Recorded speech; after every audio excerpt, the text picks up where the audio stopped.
Ah, the suit came in. Oh yes.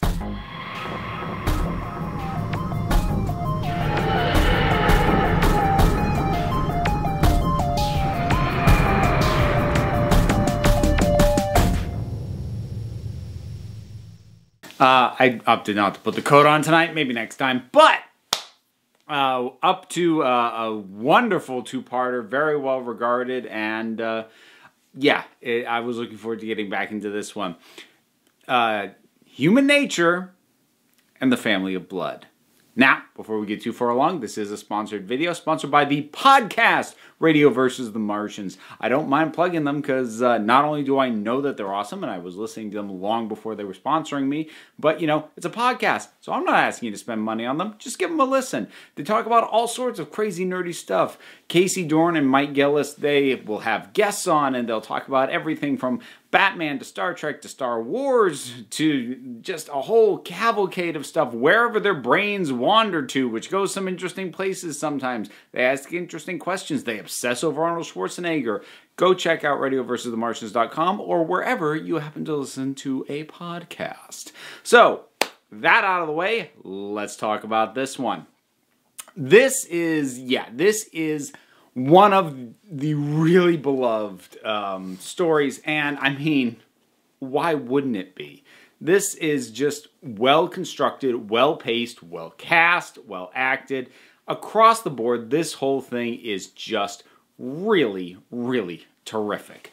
Like, to the point that it's hard to know where to start, even like complimenting it. Normally I say, where do I start? That's usually a bad sign. It's like, God, I got so many things to complain about.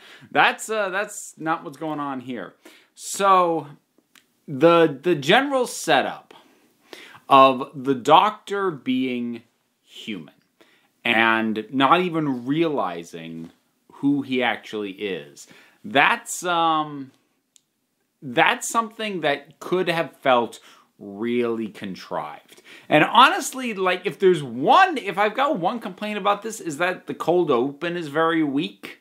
But that's kind of just the nature of the story. There's nothing there.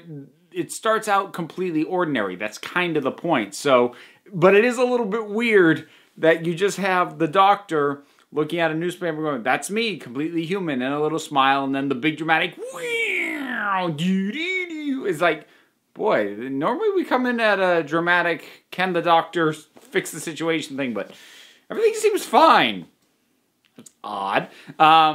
But I mean, like I said, that's a nitpick, and that was basically for want of a criticism somewhere, because otherwise I don't really have them, which is weird for me. Well, no, I do have one other one, but I will come back to that. So, in any case, what I really love about the performance of David Tennant in this, playing John Smith, and also the Doctor, but the Doctor's not in this all that much, is kind of what I've already alluded to in the very way in which I'm talking about this. John Smith is a very different character from the Doctor. He feels very distinct, yet at the same time, not like a total abandonment of who the Doctor is. And I really like that because he's close enough to the Doctor to remind you of the Doctor, but then at various points very clearly distinguishes himself, from freezing in the sight of danger to having a bit more of a legitimately cowardly instinct, to the moment where, like, one student in the school that he teaches at asks for permission to beat another student, and he grants it. And, you know, that's not something the Doctor would have done, but it's something John Smith would do. And one of the things I in addition to the way that he's distinguished from the Doctor, one of the other things I really like about this is, and this happens for both John Smith and Joan Redfern, who is a fantastic character and incredibly well played as well, is that they both feel like good people of their time.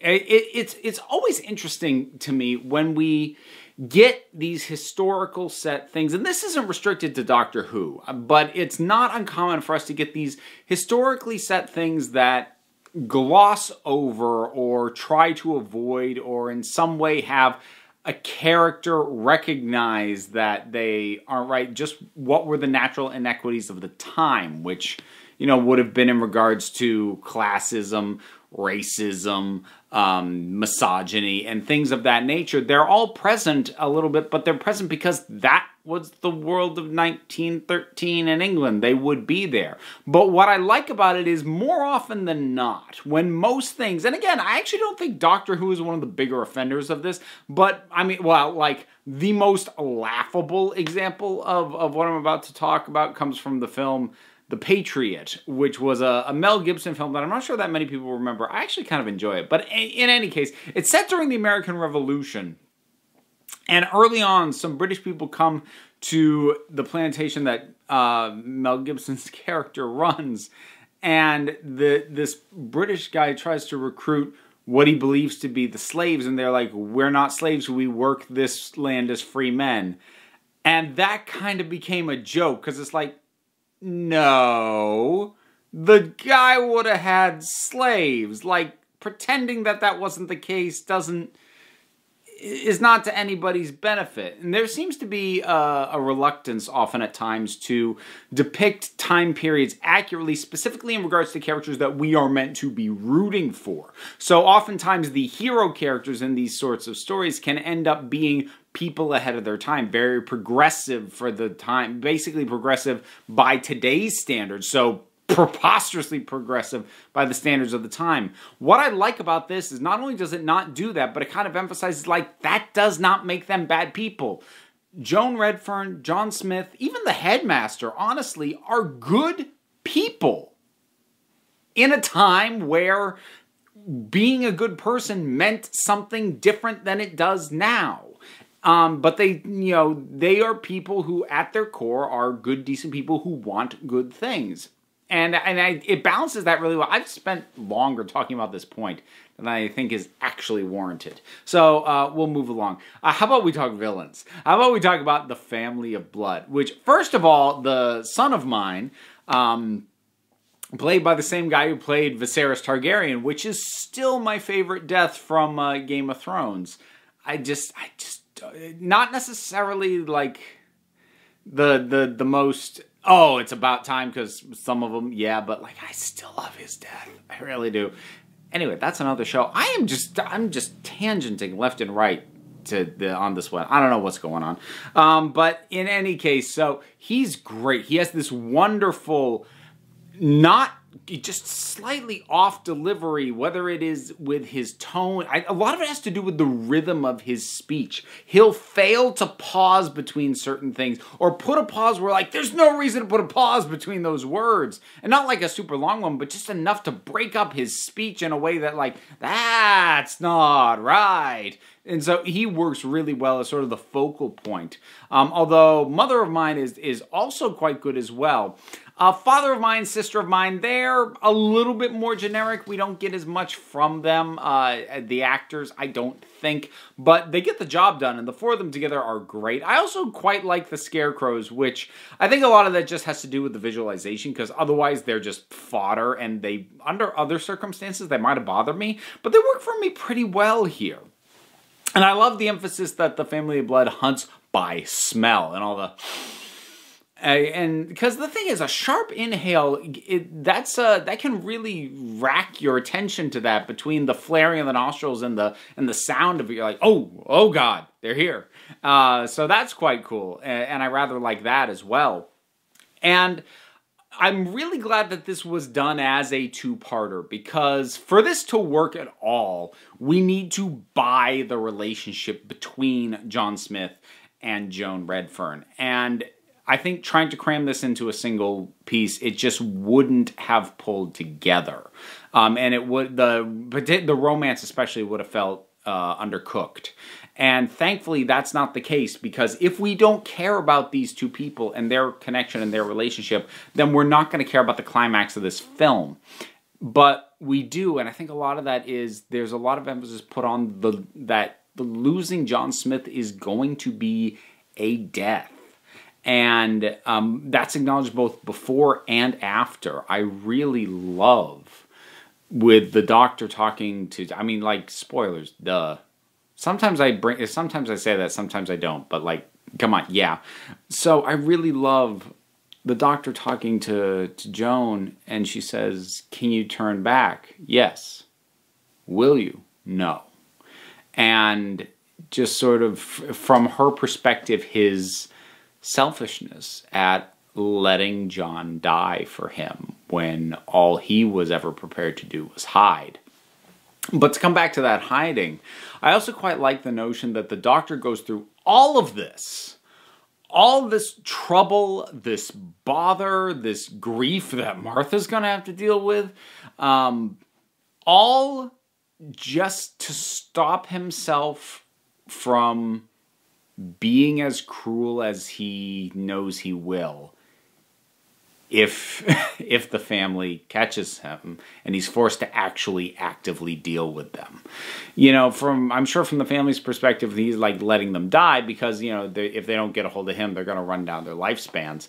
But like, that's a natural progress of time death. If he actually has to stop them, he's going to do something cruel, and he tries very hard to not be in a position where he's going to do that. And I like that quite a bit as well.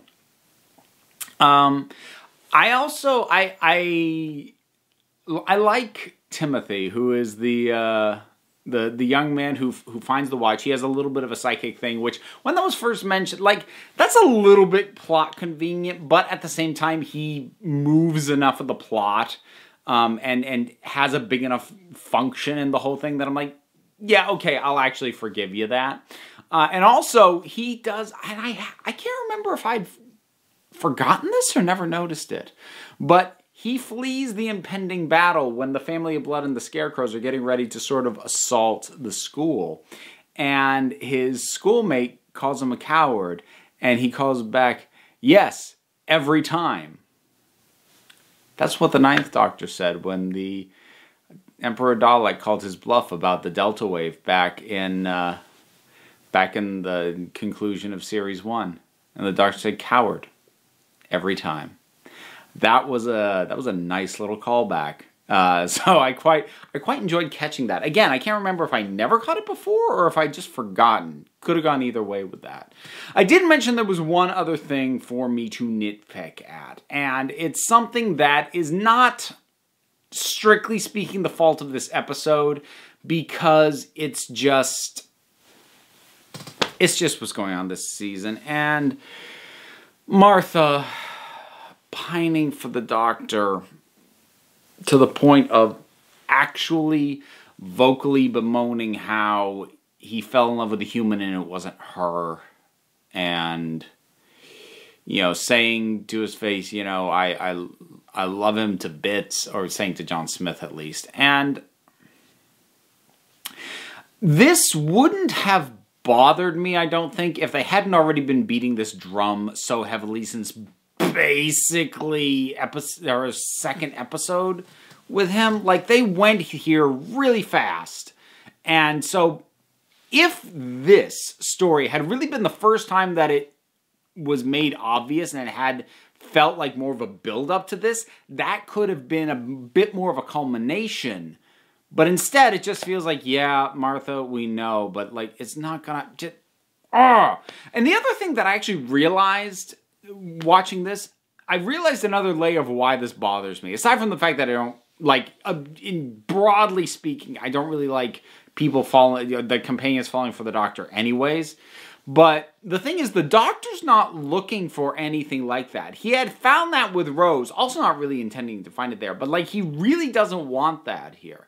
But Martha does. Now, again, there's a certain, especially if you're taking the Doctor-companion relationship as any kind of metaphor for an actual romantic relationship, there's a certain reality to that. You have a bad breakup and, you meet someone else, but like, what you want, you can't have something deep. You are not prepared to deal with that, but they may or may not still feel that. So I recognize the emotional reality of that.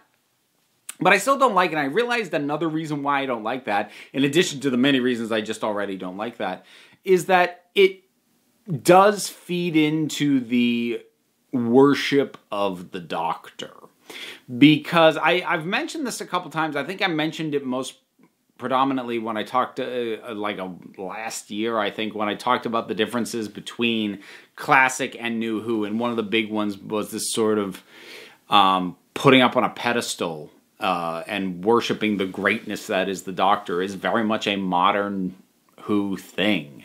And I feel like this feeds into this idea of he's not even trying, but they're going to fall for him anyways. And again, like I said, I recognize there's some emotional truth to that, but I don't like it in and of itself. It feeds into this other thing that I'm like, eh. And also, Timothy has a little bit of a monologue thing. You know, he's wonderful and he's great and he's terrible and he's amazing. He's the most incredible man ever. I'm like, okay, enough.